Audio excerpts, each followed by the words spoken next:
I'm Africah Harrigan for Legit TV. I'm at the Powermove Professionals Awards ceremony in which recipients were recognized for their outstanding service to the Virgin Islands. Of course, one of them was our Senate President of the 30th Legislature, Senator Sean Michael Malone.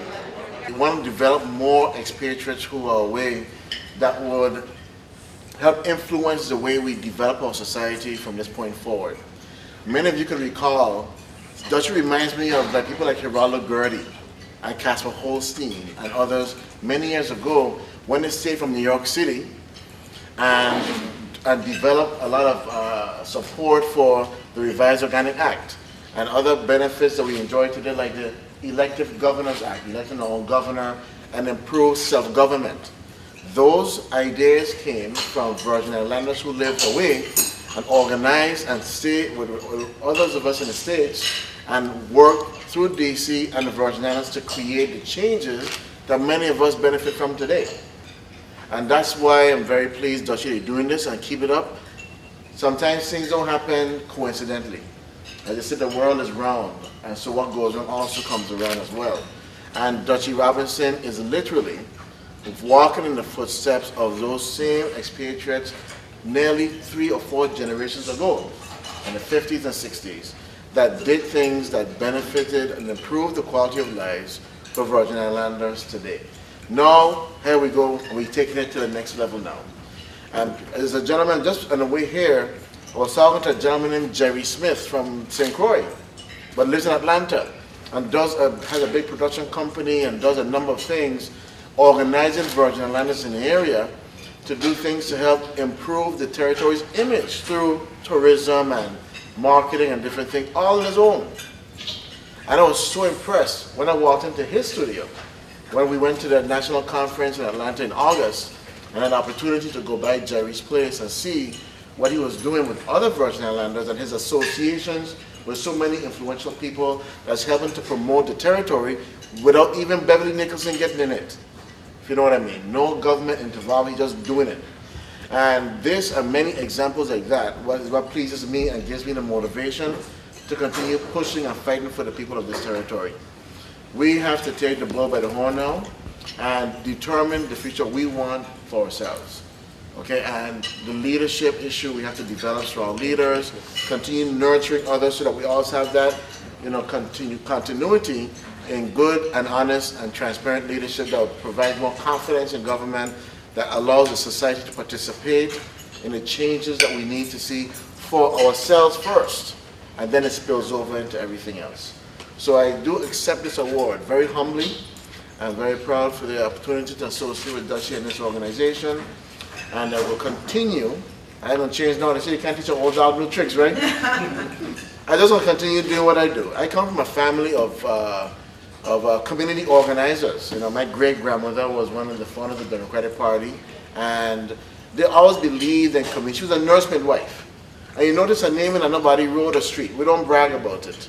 But she delivered many, many children. Some famous ones like Governor Snyder and Brownie, a couple others, but in Savannah, and did these things for free. And made sure that everybody, along with others in Savannah at the time, were fed.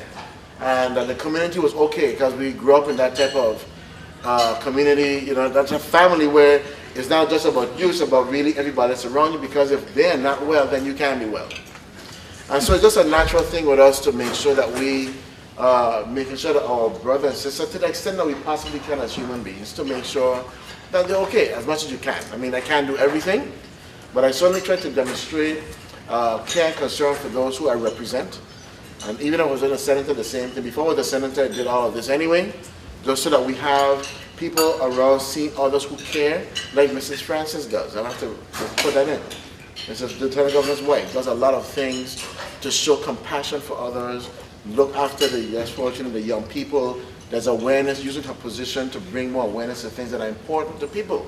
And I like this kind of thing. I like to see a lot of that interaction by those of us who know better, doing better. You mentioned the need for Virgin Islanders who live on the mainland to get more involved locally. Why is this important? Well, I believe that as a reference to my statements about, folks like Casper Holstein and Geraldo Gertie and others who organized politically from New York and Washington to get the territories Elected Governors Act.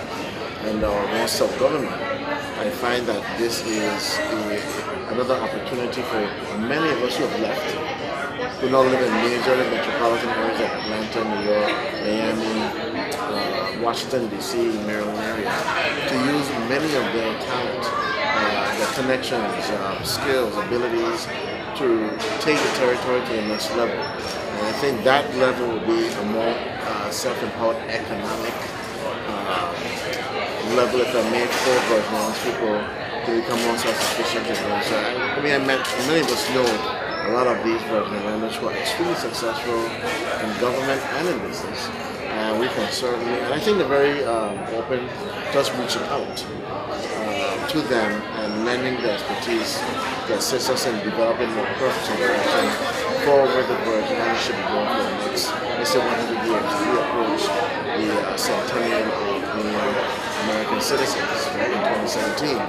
So that's why I think, and Dutchie Robinson obviously is one of those Virgin Islanders who I believe fits the mold of Virgin Islanders in the past, who have done a lot from the way to support the development of our territory's political, economic, and social life. What role can organizations like Powermove play to further develop the Virgin Islands? Well, they're very active in Atlanta, for example. Those who are organized in other cities can do like what I mentioned, gentleman Jerry, who is from support, but also does work in Atlanta and reaching out to other Virgin Islands people. And just a general public, we have, they assist in bringing more awareness about the Virgin Islands, interested other Virgin Islanders who have skills and abilities and resources to assist us in developing locally so that we can continue to provide that quality of life for Virgin Islands people, that hope that their children and families can expect for future generations to enjoy and benefit from it.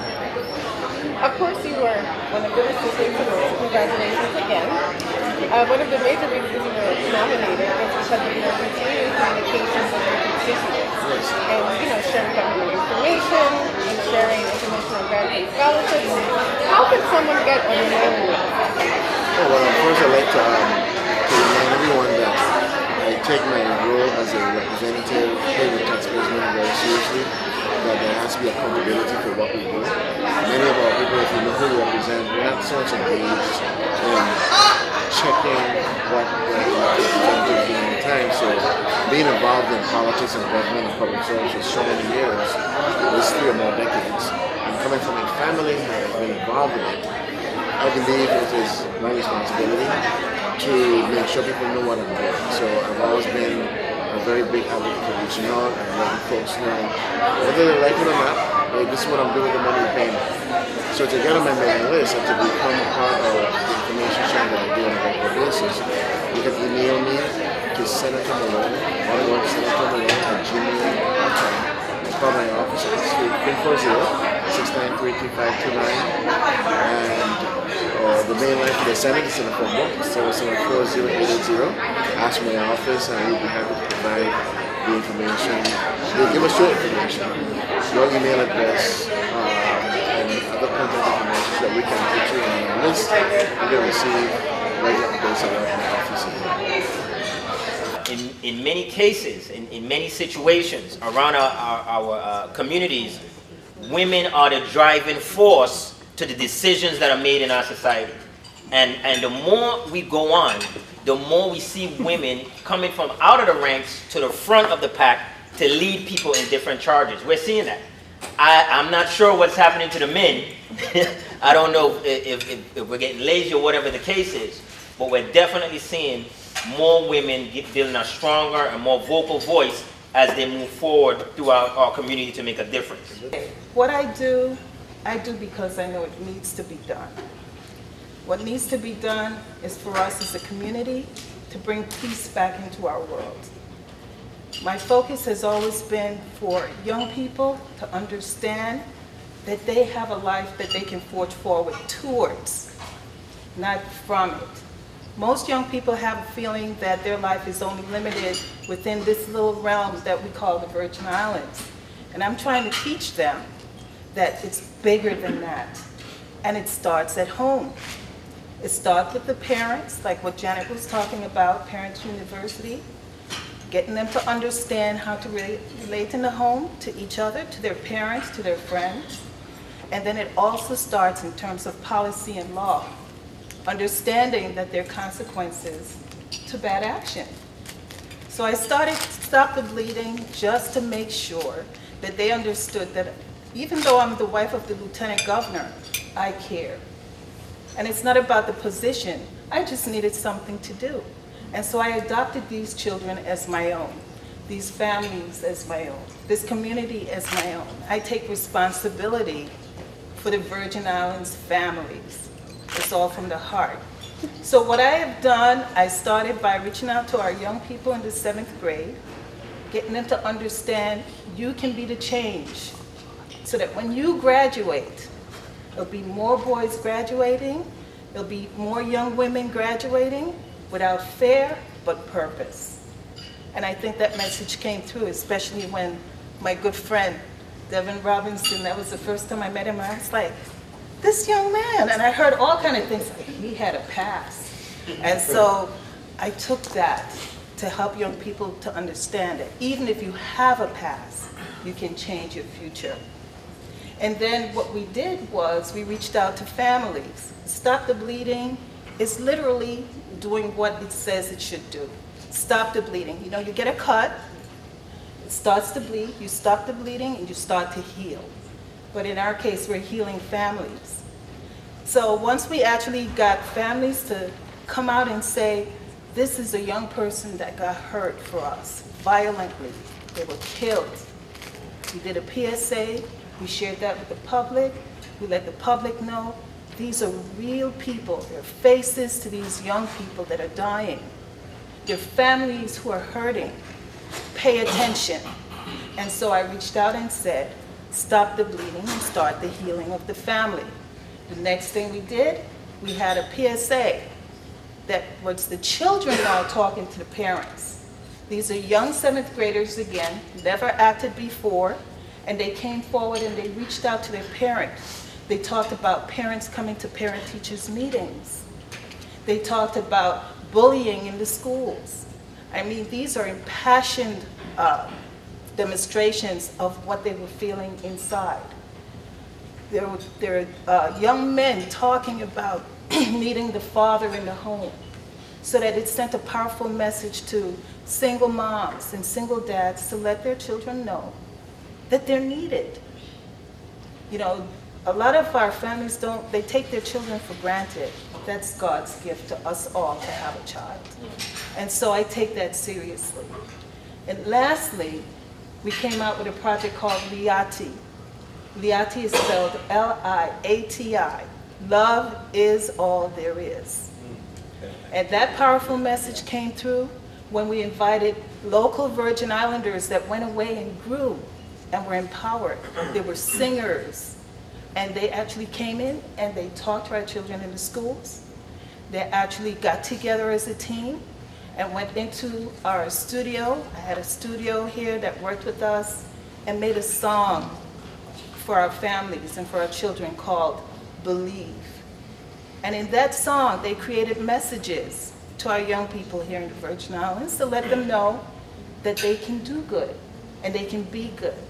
So I am just the catalyst in all of this to get a powerful message out to families, to young people, to parents, to teachers, to friends, to community, that we can be better.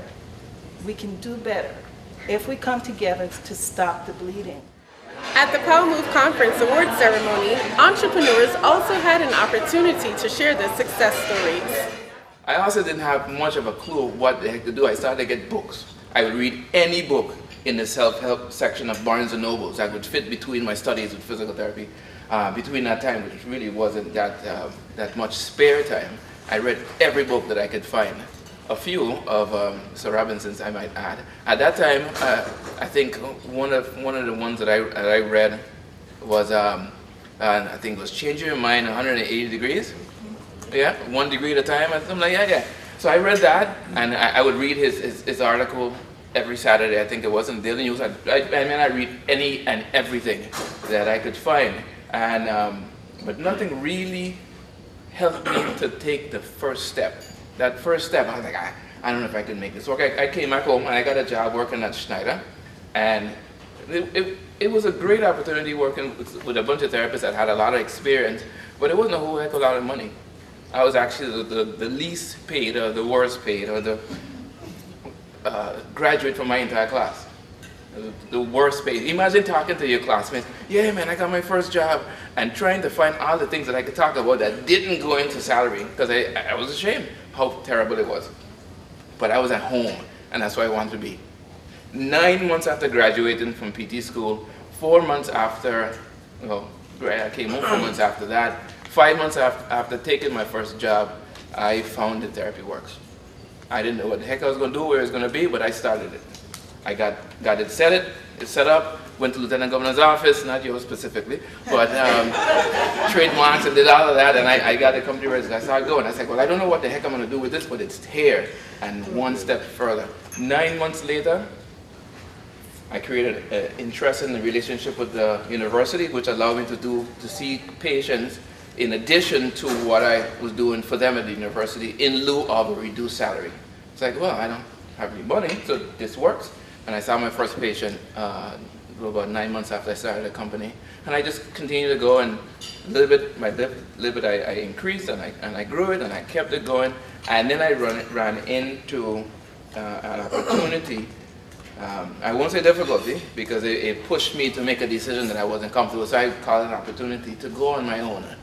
And Mr. Robinson once again jumps into things. He was here speaking.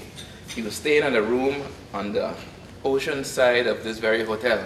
And I told him, man, Dutchie, I think I'm gonna try a thing, you know.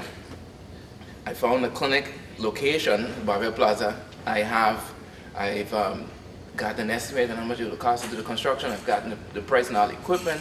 I think I kind of know what the staff would be. If I have an accountant, he tells me it might work. He said, well, you sure? Because, you know, as an entrepreneur, as a business owner, once you leave that comfortable job that pays you very regularly, every week you're responsible to earn your own paycheck. You think you could do that? I was like, I think I'm gonna try. Worst case scenario, I'll just come live with you, right? And I know that really wasn't a serious option, because he probably wouldn't take me in. But I had to do my best. I had to try, and we did it. And that was back in 2009. Today, Therapy Works has now grown into, I would say, a multinational, of course, because it sounds better than St. Thomas and Totola. Multinational corporation with offices in 2 countries.